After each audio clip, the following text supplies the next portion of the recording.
तुलसी से जुड़ी हुई एक बहुत सुंदर गाथा है। श्रीमद देवी भगवत पुराण में इनके अवतारण की दिव्य लीला गाथा भी बनाई गई है। एक बार शिव ने अपने तेज को समुद्र में फैला दिया था। उससे एक महातेजस्वी बालक ने जन्म लिया। यह बालक आगे चलकर जलंधर के नाम से पराक्रमी दैत्य राजा बना। इसकी राजधानी का नाम जलंधर नगरी था। दैत्य राज कलनेमी की कन्या बिंदा का विवाह जलंधर से हुआ। जलंधर महाराक्षस था।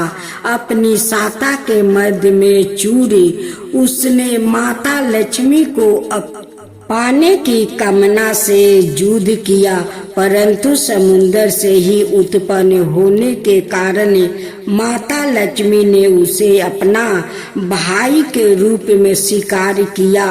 वहां से पराजित होकर वो देवी पार्वती को पाने की तलाश से कैलाश पर्वत पर गया। भगवान देव शिव का ही रूप धारण कर माता पार्वती के समीप गया, परंतु माँ ने अपने योग बल से उसे तुरंत पहचान लिया और वहां से अंतर ध्यान हो गई। देवी पार्वती ने क्रोध होकर सारा वृत्तांत भगवान विष्णु को सुनाया। जलंधर की पत्नी बिंदा अत्यंत पतिव्रता स्त्री थी। उसी के पतिव्रता धर्म की शक्ति से जलंधर ने तो मारा जाता था और न ही पराजित होता था। इसलिए जलंधर का नाश करने के लिए बिंदा को पतिव्रता धर्म को भंग करना बहुत जरूरी था। इसी कारण भगवान विष्णु ऋषि का भेष धारण कर वन में जा पहुँचे। वहाँ बिंदा अकेली बर्मन कर रही थी। भगवान के साथ दो मायावी राक्षस भी थे, जिन्हें देखकर बिंदा भयभीत हो गई। ऋषि ने बिंदा के सामने पल में दोनों को भस्म कर दिया। उनकी शक्ति देखकर बिंदा ने कैलाश पर्वत पर महादेव के साथ युद्ध कर रहे थे अपने पति जलंधर के बारे में पूछा। ऋषि ने अपने माया जाल से दो बंदर प्रकट किया। एक बंदर के हाथ में जलंधर का सिर था और दूसरे के हाथ में धर। अपने पति की यह दशा देखकर बिंदा मूर्छित होकर गिर पड़ी।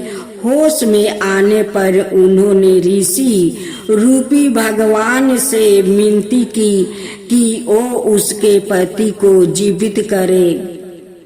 भगवान ने अपनी माया से पूर्ण जलंधर का सिर धड़ से जोड़ दिया, परंतु सवाए भी वो उसी शरीर में प्रवेश कर गया। बिंदा को इस छल का जरा आभास न हुआ।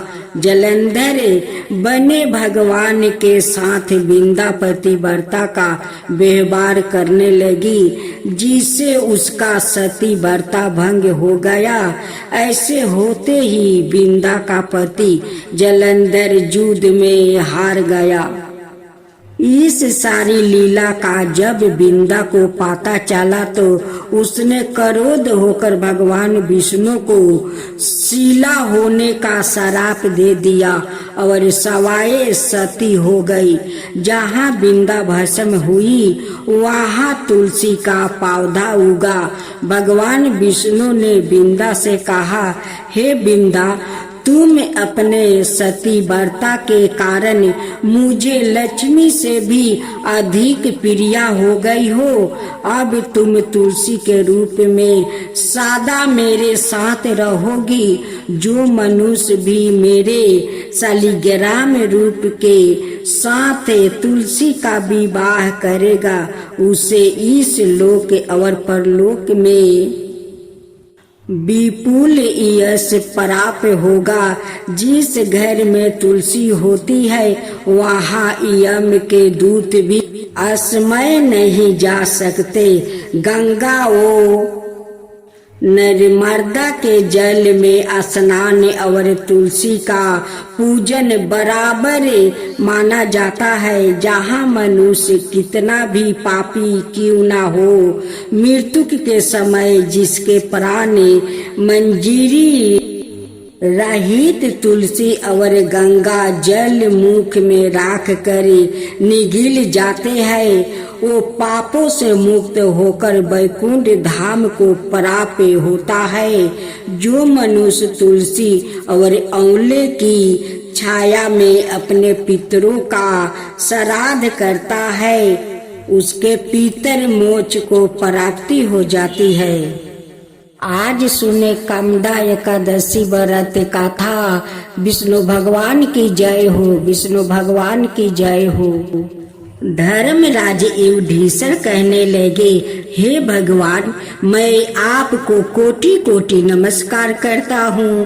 अब आप कृपा करके चैत्र शुक्ला एकादशी का महात्म्य कहिए। श्री कृष्णा कहने लगे कि धर्मराज, यही प्रश्न एक समय राजा दिलीप ने गुरु वशिष्ठ जी से किया था और जो समाधान उन्होंने किया वो सब मैं तुमसे कहता हूँ। प्राचीन काल में रतनपुर नाम का एक नगर था। वहाँ पर अनेक ऐश्वर्यों से युक्त पुंडरीक नाम का एक राजा राज करता था।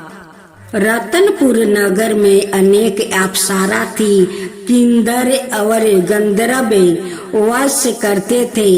उनमें ललिता और ललित नाम के दो स्त्री और पुरुष भी थे।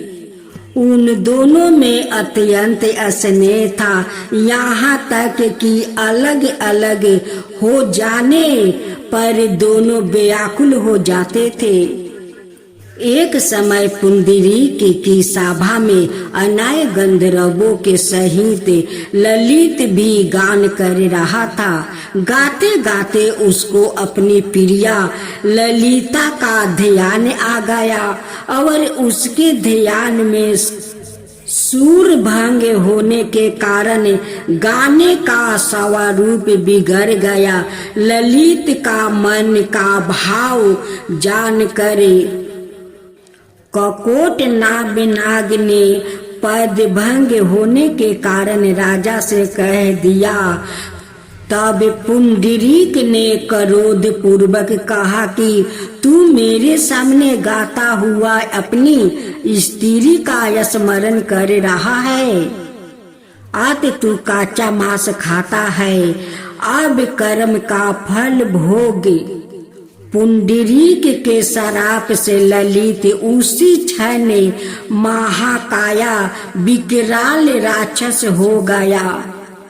उसका मुख अत्यंत भयंकर हो गया, नेत्रा सूर्य चंद्रमा की तरह हो गया, प्रदीप्त हो गए और मुख से अग्नि निकलने लगी।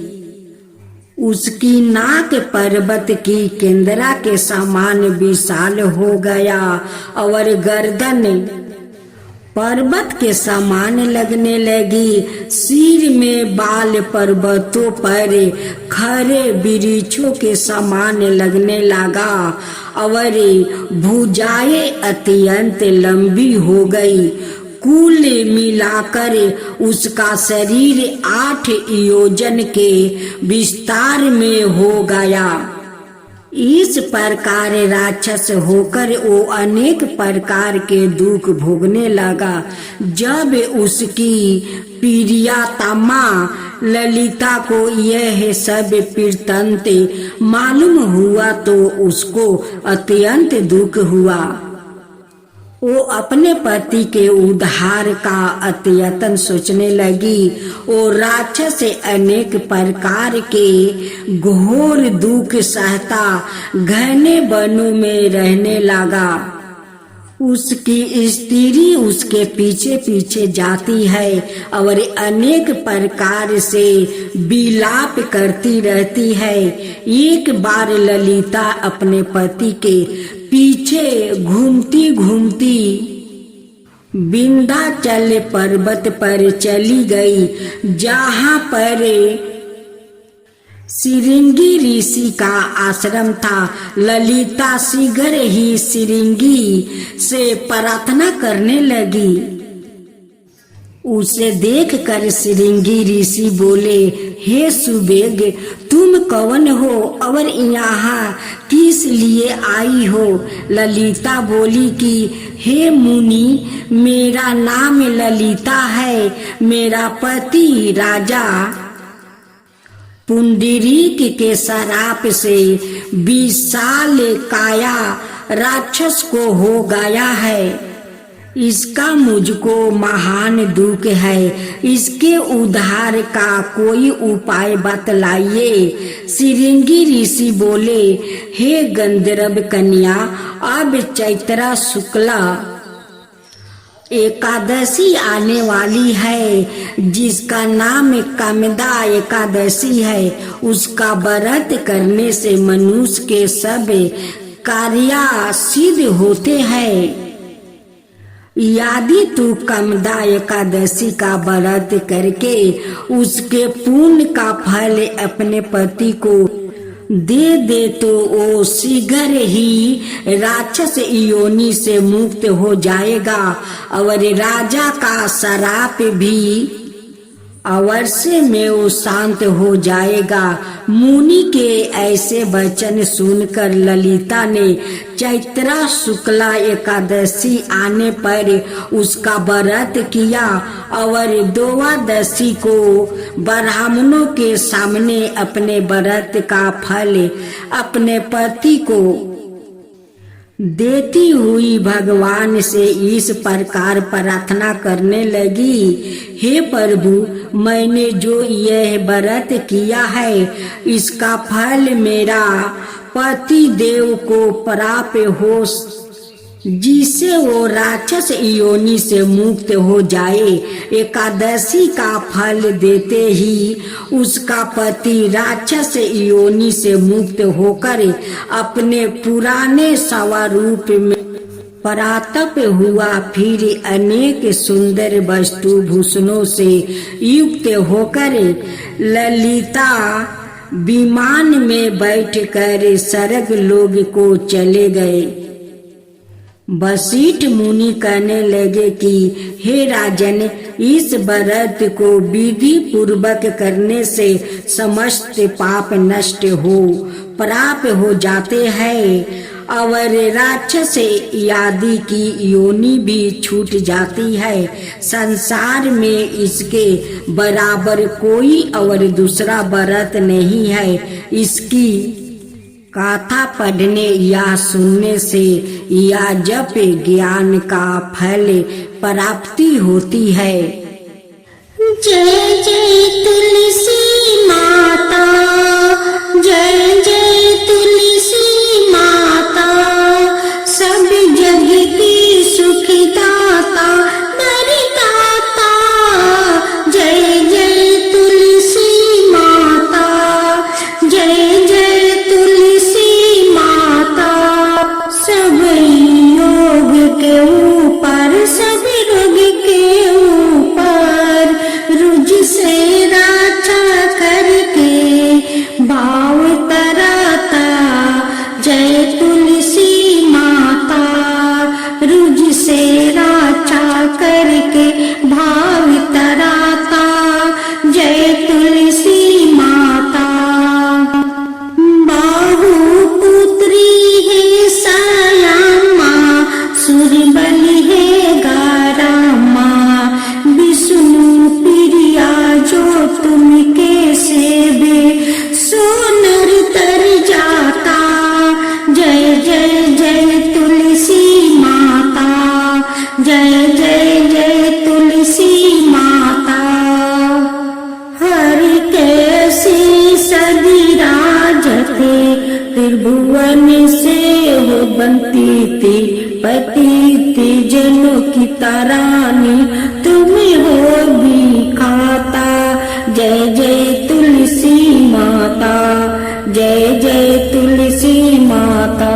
लेकर जन्म बिजन में आई दिव्या भवन में, मानव लोगी तुम्हीं से सुख संतति पाता। मानव लोगी तुम्हीं से सुख संपत्ति पाता। जय जय तुलसी माता, जय जय तुलसी माता। माँ लक्ष्मी की जय हो, माँ लक्ष्मी की जय हो। माँ लक्ष्मी की व्रत पूजा विधि। सबसे पहले एक चौकी पर माँ लक्ष्मी और भगवान गणेश की मूर्ति की स्थापना करे। ध्यान रखे कि मूर्ति का मुख पूर्व या पश्चिम दिशा में रखे। इसके बाद थोड़ा सा चावल डालकर लक्ष्मी जी के पास कलश की स्थापना करे। कलश के ऊपर एक नारियल में कपड़ा बांध कर रखे। इसके बाद गणेश जी के और चावल की 16 डेरिया बनाए या 16 मातृका की प्रतीक है। 9 ग्रह और 16 मृतका के बीच अवस्थित का चिन्ह बनाए। साथ ही 11 दीपक, खील, बतासे, मिठाई, वस्तु, आभूषण, चंदन का लेप, सुंदर कुमकुम, सुपारी, पान, फूल, दूभा, चावल, लवंग, इलायची, केसर, कपूर, हल्दी, दूब, अगरबत्ती। इसके बाद विधि विधान के साथ पूजन करे। सबसे पहले गाथा का पाठ करे। अंत में भगवान गणेश और माँ लक्ष्मी की आरती करे। एक गांव में एक ब्राह्मणी रहती थी। वो दिन प्रतिदिन भगवान विष्णु की आराधना करती थी। भगवान विष्णु उसकी भक्ति से बहुत प्रसन्न हुए और उन्हें अपनी प्रिया भक्त को दर्शन दिया। साथ ही ब्राह्मणी ने कहा कि तुमने जो वरदान मांगना है तुम मांग सकते हो। जब ब्राह्मणी ने इच्छा जाहिर करते हुए कहा कि वो चाहती है कि उसके घर में माँ लक्ष्मी का वास हो जाए। इसके बाद भगवान विष्णु ने उस ब्राह्मणी को अपने घर में माँ लक्ष्मी को बुलाने की तरीका बताया। भगवान विष्णु ने बताया कि तुम्हारे घर में कुछ ही दूरी पर जो मंदिर है वहाँ एक स्त्री आती है और वहाँ आकर उपले थापती है, तो तुम्हें उसे अपने घर आने का निमंत्रण देना होगा। वही माँ लक्ष्मी है। ब्राह्मणी ने भगवान विष्णु के कहे अनुसार ही किया। ब्राह्मणी ने उस स्त्री को अपने घर आने का निमंत्रण दिया। तब माँ लक्ष्मी ने उस ब्राह्मणी से कहा कि वो 16 दिन के लिए माँ लक्ष्मी की पूजा करे। माँ लक्ष्मी के कहे अनुसार ब्राह्मणी ने 16 दिन तक माँ लक्ष्मी की उपासना की। माँ लक्ष्मी ने फिर उस ब्राह्मणी को आशीर्वाद दिया और उसके घर में निवास किया। तभी से जो व्याकृत चैत्र महीने के माँ लक्ष्मी की इन 16 दिन तक उपासना करता है, माँ लक्ष्मी उसे प्रसन्न होकर उसे सुख समृद्धि का आशीर्वाद देती है। ओम जय लक्ष्मी माता, मैया जय लक्ष्मी माता। तुमको निस दिन सेवते हरि विष्णु दाता। ओम लक्ष्मी माता, उमा राम ब्राह्मणी तुम ही हो जग माता। सूर्य अचंदरमान धावते नारद ऋषि गाता। ओम जय लक्ष्मी माता। दुर्गा रूप निरंजनी सुखी सनपति दाता। जो कोई तुमको धावते ऋषि रिधि सिद्धि धन पाता। ओम जय लक्ष्मी माता। तुम्हें पाताल निवासिनी तुम्हें ही सुविदाता। करम प्रभाव प्रकाशनी भाव निधि की ताराता। ओम जय लक्ष्मी माता। जिस घर में तुम रहते सब सद्गुण आता। सब संभव हो जाता मन नहीं घबराता। ओम जय लक्ष्मी माता। तुम बिना ज्ञान न होबे बस्तर ना कोई पाता। खान पान का भाव सब तुमसे ही आता। ओम जय लक्ष्मी माता। शुभ गुण मंदिर सुंदर सिरोदानी जाता। रतन चतुर्दर्शन तुम बिना कोई नहीं पाता। ओम जय लक्ष्मी माता। श्री लक्ष्मी जी की आरती जो कोई जन गाता। उरे आनंद समाता पाप उतर जाता। ओम जय लक्ष्मी माता। मैया जय लक्ष्मी माता।